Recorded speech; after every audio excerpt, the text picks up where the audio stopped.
pemeriksaan berdasarkan petunjuk ya P19 ya dari kejaksaan kepada penyidik, kemudian penyidik untuk kembali memanggil klien kami. Terhadap itu kami mintakan ke saudara Dedok ya dan Oki Pranata untuk menyampaikan apa hasil pemeriksaan kemarin. Silakan. Baik, terima kasih rekan-rekan media semua. Agenda kita kemarin itu adalah untuk BAP tambahan terhadap pelapor dan saksi. Jadi kami beranggapan bahwa pertanyaan-pertanyaan yang diajukan oleh penyidik kemarin itu adalah sebuah petunjuk. Nah, jadi pertanyaan yang diberikan itu salah satunya adalah bagaimana awal mula perkenalan pelapor dan saksi ini dengan tersangka NM dan IM. Nah, selanjutnya semalam kemarin kami juga ada menyerahkan berupa bukti petunjuk. Ada 25 bukti petunjuk yang kami serahkan kepada penyidik dan kita berharap semoga itu bisa dijadikan bahan pertimbangan untuk mengambil langkah hukum ke depannya. Nah, selain daripada itu ada juga pertanyaan dari penyidik mengenai yang saya bilang tadi sebelumnya bahwa bagaimana rincian awal mula si pelapor dan saksi ini mengenal tersangka MM dan IM. Itu saja dari saya. Terima kasih. Ditambahkan saudara Oki Pranata. Baik, saya tambahkan terhadap pertanyaan-pertanyaan yang lain. Penyidik ada menanyakan bagaimana rangkaian peristiwa saudara O mengarahkan klien kami untuk menghubungi IM dan NM. Dan seperti yang disampaikan sebelumnya, bahwa kami yakin kenapa harus dua orang ini ditersangkakan, karena kami memiliki bukti yang cukup real yang selama ini masih kami simpan dan kemarin sudah kami serahkan terhadap penyidik, yang dimana narasi dalam video tersebut ada menyebutkan bahwa untuk menghentikan ini semua sumpel aja mulut si NM. Itu inti dari percakapan dalam video tersebut. Terima kasih. Ada yang menyuruh? Gimana Bang? Ada yang menyuruh? Ya, yang pasti ada yang menyuruh untuk menyumpel mulut si NM dengan uang. Oke, sekian, terima kasih Bang. Baik, jadi rekan-rekan perlu kami tegaskan bahwa kita ini jangan lagi menggiring-giring ya.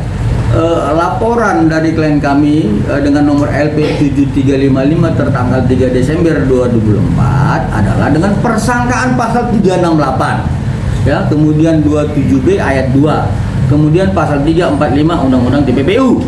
Nah, artinya persangkaan pasal inilah yang sedang diproses oleh penyidik.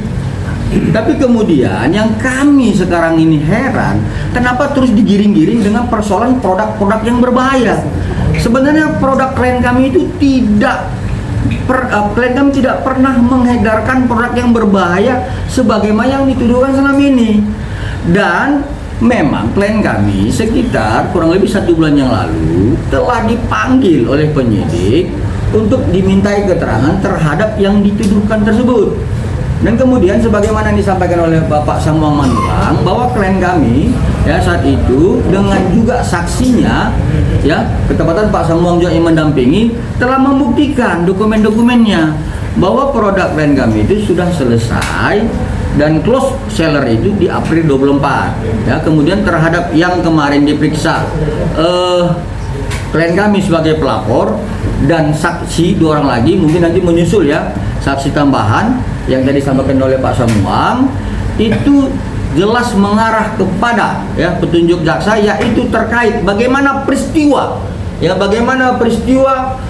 klien kami ini berkomunikasi dengan inisial O, kemudian mengarah kepada IM, mengarah kepada NM, lalu mengarah kepada inisial S. Itu pertanyaan pada penyidik kemarin. Nah, jadi mudah-mudahan ya dari petunjuk jaksa, apa yang sudah kita bangun selama ini sebagai konstruksi hukum kita ini dapat dikaitkan secara terang benderang ya. Jadi pada kesempatan ini saya perlu sampaikan ya, ada satu azas yang sering kami sampaikan dalam hukum, itu nullum delictum nulla puna sine previa lege punali. Ini harus dipahami, tidak ada satu pasal pun tidak satu ada perbuatan pidana pun tanpa ada pasal yang mengaturnya. Ini kan klien kami dituduh. Jadi pasal yang mengatur dia itu pidana itu apa gitu. Nggak ada kan? Kami laporin. Salah satu yang saya sering dengar, kemudian dikatakan bahwa klien kami itu merekam dapat dipidana. Artinya dengan pasal 31 Undang-Undang 19 tahun 2016. Sebenarnya bukan begitu penyebutannya. Kalau di penyebutan tentang soal pasal 31 adalah pasal 31 Undang-Undang nomor 1 tahun 2024 tentang perubahan kedua Undang-Undang nomor 11 tahun 2008. Dan itu pun tentang intersepsi dan penyadapan. Yaitu dibedakan intersepsi penyadapan terkait dokumen elektronik dan informasi elektronik berbeda dengan merekam. Itu sudah dijelaskan di dalam putusan Mahkamah Konstitusi nomor 20 tahun 2016 di halaman 96. Ya itu silakan dibaca. Ya seperti itu. Dan juga saya perlu tegaskan bahwa terkait klien kami ya yang ada di Medan ya, ini kan sudah dokter S itu sudah tersangka gitu. Lalu disebutkan mana boleh itu dokter melakukan justiper dan sebagainya. Silakan laporkan klien kami, tidak ada pasal mengatur itu tentang pidananya. Silakan laporkan. Jadi begini, kami advokat, ya, Jadi kami ngebacotnya pasal gitu. Jadi kalau kami ngebacot pasal, ya balas kami dengan pasal. Jangan ngebacotnya yang lain gitu loh. Ya, jadi pada prinsipnya kami tidak mau lagi ribut-ribut di media sosial, ya, bahwa kami sedang memperjuangkan hak klien kami berdasarkan surat kuasa yang diberikan kepada kami. Jadi kita tunggu dari proses hasil penyidikan dari pihak penyidik Polda Metro Jaya yang kemarin. Ya kita lihat apakah nanti akan ditambah lagi tersangkanya atau tidak. Ya tunggu. Ya, tetapi kami tetap bertahan dalam konstruksi hukum yang kami bangun sebelumnya. Demikian. Saya pikir demikian. Ada yang mau ditanya kawan-kawan? Bang, terkait dokter O tadi abang mempunyai bukti nggak bang berupa video atau Ya, jadi terhadap inisial O kita sudah serahkan satu bukti berapa ini semalam? Jumlahnya semua 25. Ada 25 tambahan bukti lagi ya yang berkaitan dengan pertanyaan penyidik. Seperti itu, ya. Ada lagi? Nah, itu kewenangan penyidik. Ya, kita tidak bisa menyampaikan seperti itu, tetapi yang pasti ada beberapa pertanyaan berkaitan ya tentang bagaimana kemudian klien kami ini berkomunikasi diarahkan dan sampai kepada NM dan juga sampai kepada inisial S. Itu kepada pertanyaan seperti itu.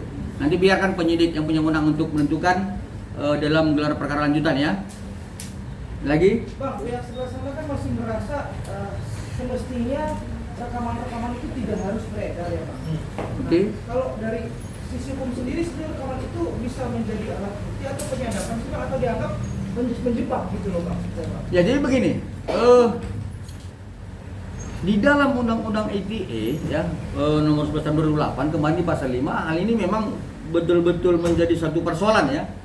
Tetapi kemudian berdasarkan putusan Mahkamah Konstitusi nomor 20 tahun 2016 seperti yang saya sampaikan tadi, yang dapat dipidana itu adalah barang siapa yang melakukan ya intersepsi, penyadapan dokumen elektronik ya dan informasi elektronik itu dapat dipidana.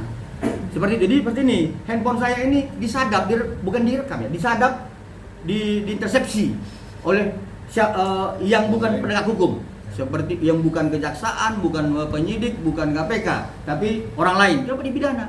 Tetapi merekam itu dengan frase yang lain disebutkan, itu di pasal di halaman 96, silakan dibaca ya kawan-kawan ya, silakan dibaca di putusan Mahkamah Konstitusi nomor 20 tahun 2016. Artinya apa? Kalaupun hal itu menjadi sebuah pidana, ya berarti putusan-putusan pengadilan itu salah dong. Ya, lanjutannya seperti ini, banyak di daerah-daerah lain seperti di kampung saya itu melakukan rekaman-rekaman terhadap tindak pidana seperti ada perjudian, ada misalkan perselingkuhan, ada misalkan narkoba. Nah itu kenapa nggak ditangkapi? Nah jadi jangan disamakan intersepsi penyadapan dengan merekam. Lagian kan klien kami ini kan melakukan perbuatan merekam itu dengan tidak sengaja karena memang dia suka live, lalu kemudian ini kan dengan tujuan untuk penegakan hukum ya. Tapi kalau juga pihak sebelah sana keberatan terhadap hal ini, laporkan saja gitu, kami akan hadapi ya, seperti itu. Ada lagi? Oke. Cukup? Oke bang. Bang, untuk buktinya sendiri bisa spill dikit-dikit. Jangan.